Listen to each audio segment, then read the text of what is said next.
pananalig sa Diyos.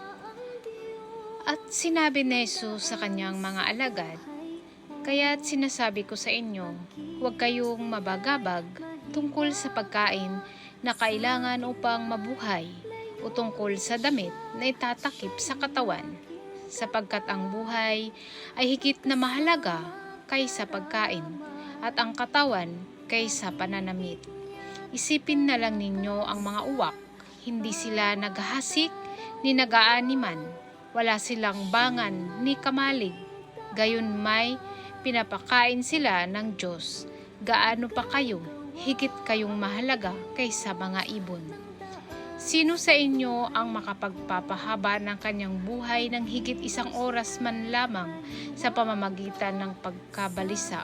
Kung hindi nga ninyo magawa ang gayong kaliit na bagay, bakit kayo nababalisa tungkol sa ibang mga bagay?"